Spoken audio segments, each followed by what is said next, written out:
تو یہ خان صاحب ہمارے اوپر مسلط کر کے گئے ہیں، جس کو ہم قوم کا ہیرو سمجھتے رہے، اس نے اچھا ویسے جو ہے نا اداروں کو بھی مزہ چکھایا، کیونکہ ادارے ہی اس کو لے کر آئے تھے نا۔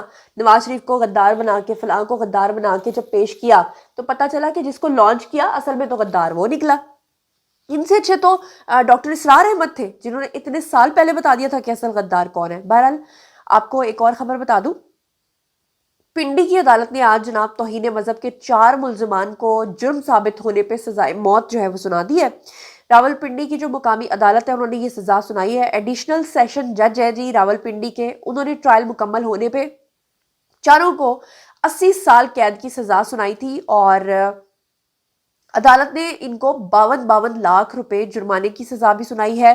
پیکا ایکٹ کے سیکشن 12 اور تعزیرات پاکستان کی دفعہ 295 اے بی سی 298 اے اور 109 اور 35 کے تحت جو ہے مقدمہ درج کیا گیا تھا۔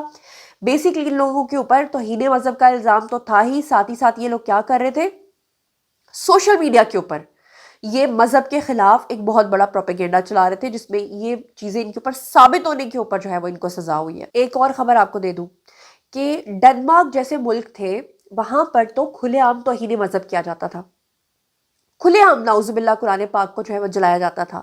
اچھی خبر اب یہ ہے کہ ڈنمارک کے اندر قرآن پاک کی بے حرمتی کے اوپر اب پہلا مقدمہ درج ہو گیا ہے۔ اس سے پہلے کسی کے خلاف مقدمہ درج نہیں ہوتا تھا۔ ڈنمارک کے اندر یہ جو پہلا مقدمہ درج ہوا ہے، اس کی تفصیلات ذرا سن لیجیے گا۔ غیر ملکی میڈیا کے مطابق انہوں نے کہا ہے کہ قرآن پاک کی بے حرمتی کے اوپر جو ہے جمعے کو 2 افراد کے اوپر مقدمہ درج کر لیا گیا ہے۔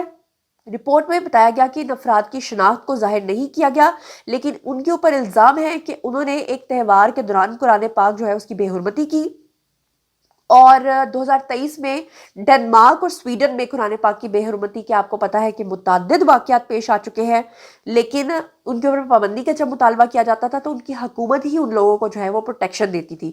لیکن اب اچھی بات یہ ہے کہ اب جو کوئی بھی یہ کرے گا اس کے خلاف باقاعدہ طور پہ وہاں پر قانون جو ہے وہ حرکت میں آئے گا۔ اچھا، یہ بھی آپ کو یاد ہوگا کہ سلمان احمد نامی جو یہ سنگر تھے، گٹارسٹ تھے، ان کے بارے میں کہا جاتا ہے کہ یہ احمدی ہیں۔ یہ عمران خان کے پچھلے کئی دہائیوں سے دوست تھے، اور احمدیوں کے لیے عمران خان نے ان کو بڑی فیورز بھی دی تھی۔ لیکن آپ کو یاد ہوگا کہ آج سے کچھ دن پہلے انہوں نے، سلمان احمد نے ایک سوال اٹھایا تھا بشریٰ بی بی کی لائلٹی کے اوپر، کیونکہ آپ کو پتا ہے کہ سلمان احمد نے اس بارے میں تو بات بالکل ٹھیک کی تھی کہ بشریٰ بی بی کبھی 26 نومبر کا دھرنا کر کے خود بھاگ جاتی ہیں گنڈا پور کے ساتھ بیٹھ کے، اور کبھی گنڈا پور جو ہے وہ ان کو لے کر بھاگ جاتے ہیں۔ تو انہوں نے بیسکلی بشریٰ بی بی کی لائلٹی پہ سوال اٹھایا تھا، لیکن پی ٹی آئی کے اندر ایک ہی کنگ ہے ان کا بھائی، اور وہ ہے خان، اور خان کے آگے اگر کوئی سوال کرے تو خان اس کو چھوڑتا ہے؟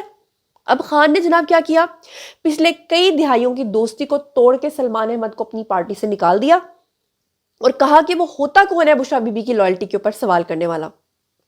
اب سلمان احمد کے اوپر پابندی تو لگ گئی، لیکن سلمان احمد کی زبان کے اوپر ابھی بھی پابندی نہیں لگی ہوئی، اور وہ لگاتار جو کہتے ہیں نا کہ بشریٰ بی بی کے اوپر حملے کر رہے ہیں۔ اب انہوں نے ایک اور تصویر شیئر کی جس میں انہوں نے مریم نواز اور بلاول بھٹو کی بوٹ کے ساتھ ایک تصویر لگائی۔ چلو ان کو تو آپ نے الزام لگایا، لیکن ساتھ ہی انہوں نے بشریٰ بی بی کی بھی تصویر لگا دی اور ساتھ بوٹ لگائے۔ اب وہ جناب لکھتا ہے کیپشن میں، لکھتا ہے ڈیموکریسی ڈائز، جمہوریت اس وقت مر جاتی ہے وین، جب ڈینسٹی رولز، جب آپ کا خاندان اور اقربا پروری جو ہے وہ پرویل کرتی ہے، جب وہ پھیلتی ہے۔ تو جناب نیچے وہ لکھتا ہے سلمان احمد، اور یہ پوسٹ انہوں نے لگائی ہے جنوری 23 تاریخ کو 2025 کو۔ تو اب پی ٹی آئی کے اندر کافی زیادہ غم و غصہ پایا جا رہا ہے۔ خان صاحب جو ہے وہ کوشش کر رہے ہیں کہ سلمان احمد کی زبان کو بند کیا جائے، لیکن سلمان احمد ہے کہ وہ چپ رہنے کا نام ہی نہیں لے رہے۔ دوسری طرف آپ کو ایک اور خبر دے دوں کہ آپ کو یاد ہوگا کہ پچھلے دنوں میں نے آپ کو بتایا تھا کہ مریم نواز جو ہیں جب یو اے ای کے صدر آئے تھے تو ان کی سوشل میڈیا پر بڑی گندی قسم کی جو ہے نا ان کے خلاف کیمپین چلائی گئی تھی۔ تو اب مریم نواز کے اس حوالے سے جن لوگوں نے یہ ساری حرکتیں کی تھی سوشل میڈیا کے اوپر، ان میں سے تقریباً 10 افراد کو گرفتار کیا گیا تھا۔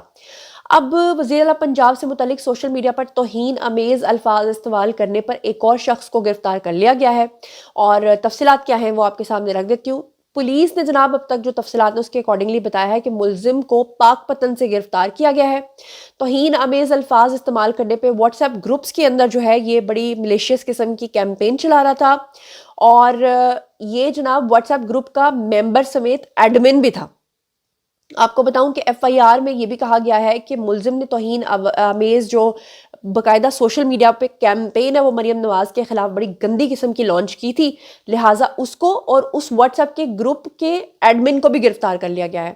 آپ کو یہ بھی بتاتی چلوں کہ اب کوئی بھی مواد جو ہے، پہلے تو انسٹاگرام یا فیس بک پہ آپ شیئر کرتے تھے تو اس کے خلاف آپ کوئی کارروائی ہوتی تھی، اب واٹس ایپ کے گروپس میں بھی اس کے اوپر کارروائی ہوا کرے گی۔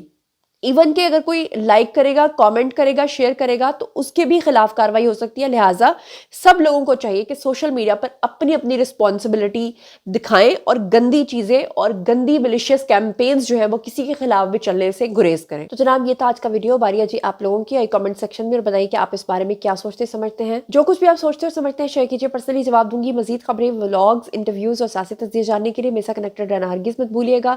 میرے دونوں چینل زنیرہ ماہم اور زنیرہ ماہم گوسپس کو سبسکرائب کرنا ہرگز مت بھولیے گا۔ اپنا بہت خیال رکھیے گا۔ اللہ نگہبان۔